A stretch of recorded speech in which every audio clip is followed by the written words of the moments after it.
rapaz era um menino de bem. Continuou sendo um menino de bem até hoje. E só teve um momento na vida em que ele virou um bandido? Em que ele virou um violento? Ou ele continuou, inclusive naquele momento, sendo um menino de bem, que se revoltou com aquele estupro, com aquela violação da sua mãe?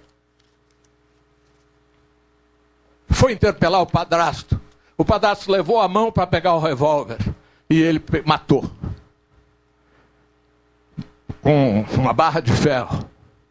Qual é que é o mais lógico? Porque essa mulher, ela sofreu todos os tipos de ultraje possíveis. E então, senhores jurados, senhoras juradas, o que eu quero lhes dizer, para terminar, é que a essência do crime é o motivo. Sem motivo não existe crime. Será que esse menino de bem bonzinho, desde o seu nascimento até agora, 2011, será que naquele momento ele matou sem motivo? Ou ele matou em legítima defesa? Dele mesmo e da sua mãe, que estava correndo o risco ainda de ser agredida na reiteração daquele crime permanente. Ele não merece ser condenado. Ele merece ser absolvido. Porque se a gente procura descobrir, discernir, o que é que o levou a bater com aquela barra de ferro? Ele que não era um violento, que não era um agressivo, que não era um patológico, que não era um psicopata, que não era um sociopata. Ele que era um menino de bem e que continuou sendo um menino de bem, ele só pode ter sido levado àquilo para se defender, e ainda mais sob o domínio de violenta emoção, logo em seguida a essa agressão da vítima, contra ele, contra a mãe dele, ao risco que a mãe dele vivia enfrentando todos os dias. É essa, na simplicidade, na angústia desses 20 minutos, que eu acredito que já tenham se passado, é essa a equação que está colocada para vocês. 5 mulheres e 2 homens. As mulheres hão de sentir o que é a violência sexual que pode haver contra elas.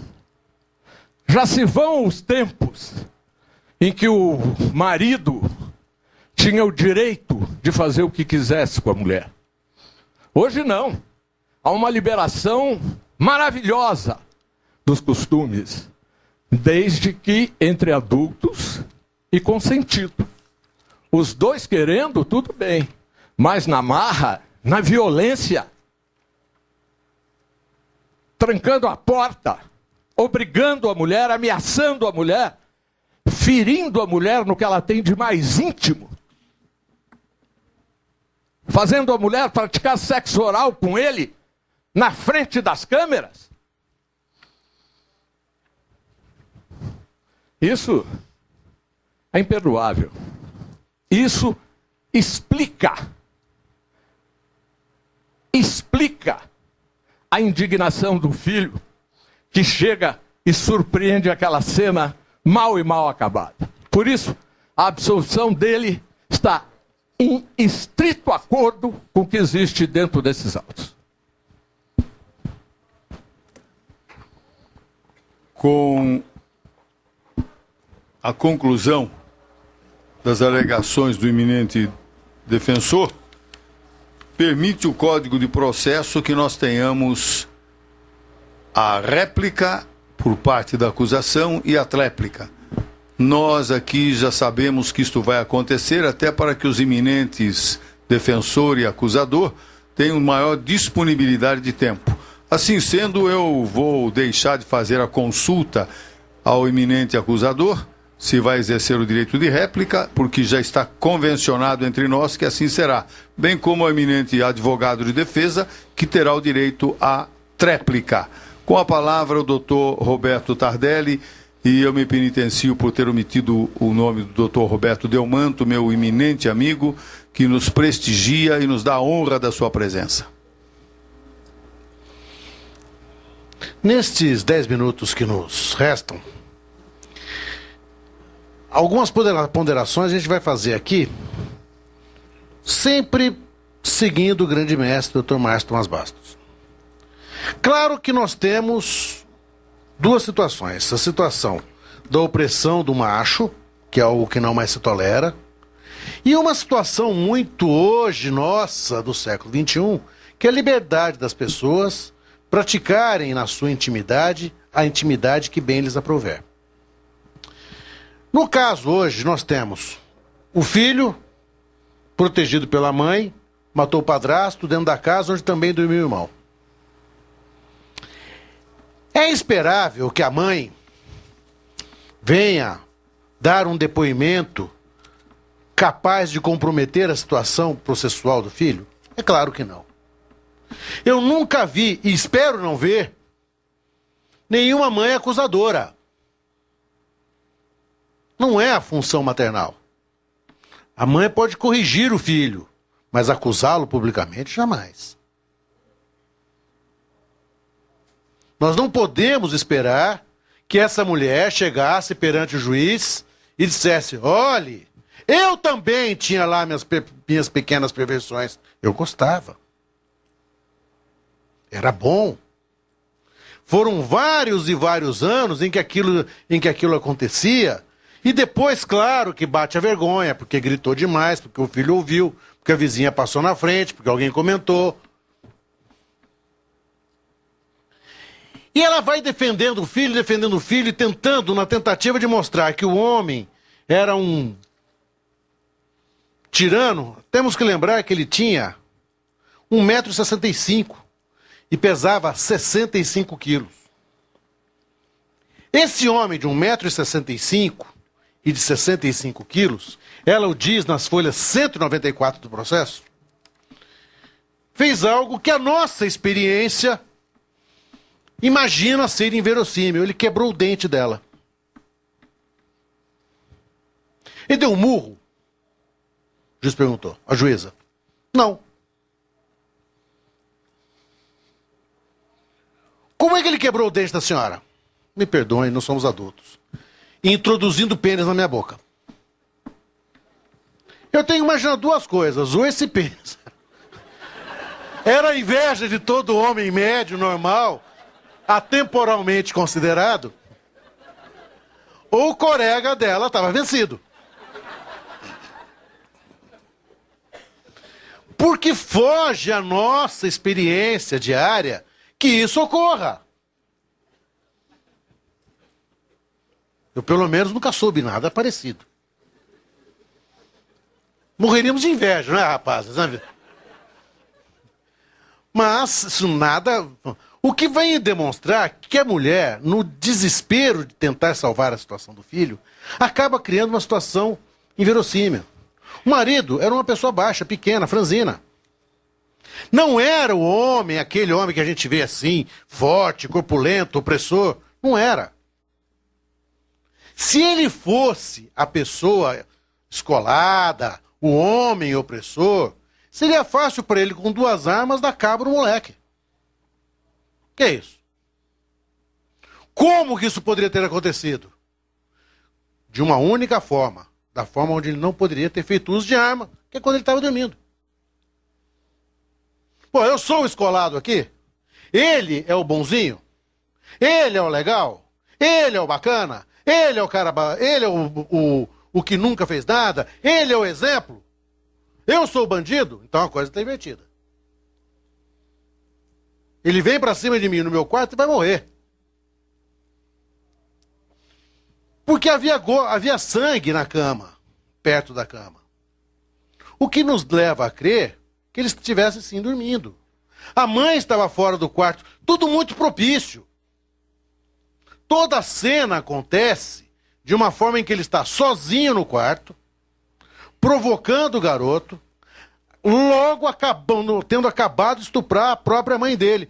É verossímil a gente imaginar uma coisa dessa acontecendo?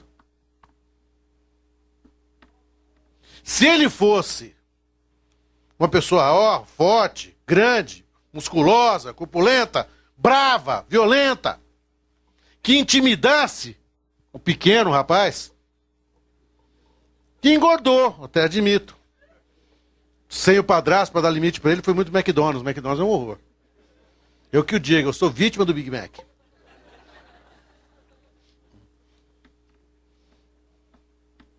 Ora, olha o tamanho dele. Quem vai pôr medo em quem? Por isso é que a história dessa legítima defesa é uma história que veio armada no desespero da mãe, que eu acho absolutamente respeitável. Eu não admito a mãe acusar o filho publicamente. Claro que eu espero que ela corrija o filho, admoeste o filho, advirta o filho. Fale tudo o que tiver que falar para ele como mãe. Mas eu não vou esperar jamais que a mãe aponte o filho e diga assim: esse meu filho é um assassino. Isso não é de se esperar. Não é uma atitude maternal. O que aconteceu foi um homicídio grave. Ora, mas o menino disse que ele... Mas é claro, mas o adolescente é pau pra toda obra. O adolescente é o traficante, o adolescente é o sequestrador, o adolescente é o homicida, é o adolescente que pega a arma. Por quê? Porque existe uma falsa ilusão, e esse processo mostra que é uma falácia dizer que o adolescente não foi punido, que os únicos presos nesse processo até agora foram os adolescentes, que o Dr. Márcio não me deixa mentir. O réu ficou preso meses. Matou o padrasto dentro de casa, a paulada, jogou o corpo numa Kombi, saiu andando, ganhou um doido na rua, 2 armas dentro do carro, proibidas, sem poder usar, 2 meses em cana, tá aqui gordinho. Eu posso falar porque eu também sou, entendeu? Magrelo não pode chamar gordo de gordo. Nós gordos podemos falar isso, né? Ora, esse que fez tudo isso, é fácil jogar culpa em 2 adolescentes num gardenal. Mas Só que esse amigo e o outro ficaram presos até a maioridade. Se alguém aqui sentiu a dureza da lei, foram exatamente aqueles que não tiveram direta participação no crime. Olha que coisa curiosa.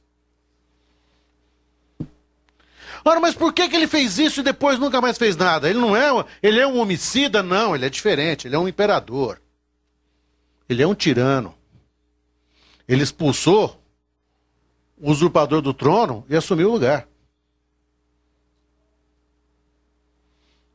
A mãe, que tinha as perversões que tinha, e ela tinha o direito de ter? Tinha. Nós não podemos julgar as pessoas na sua intimidade. Eu posso julgar alguém aqui, publicamente. Mas fechou a porta. Durante muitos anos ela diz: não, eu não falava nada para ninguém, eu tinha vergonha, ele foi embora, aí ele pediu para voltar, eu aceitei.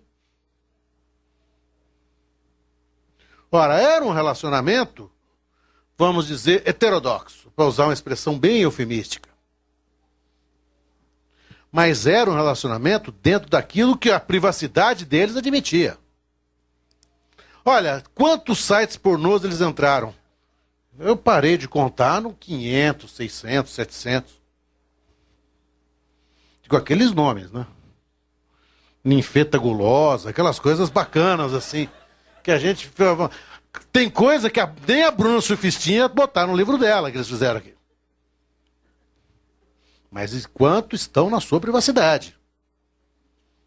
Julgar as pessoas na sua privacidade. E outra, quem é a prova que diz que ela era estuprada? A mãe daquele que é acusado de assassinato. Quem vai dizer, não, ele também me dizia que tudo isso. O irmão de quem cometeu o assassinato. Nós vamos dizer que essa prova é verossímil? Se fosse um resultado de um exame, nós diríamos que esse resultado é confiável? Nós não podemos dizer isso. Porque partiu a prova de quem era diretamente interessada na sua falência. O que nós temos de concreto? Um homem com a cabeça arrebentada.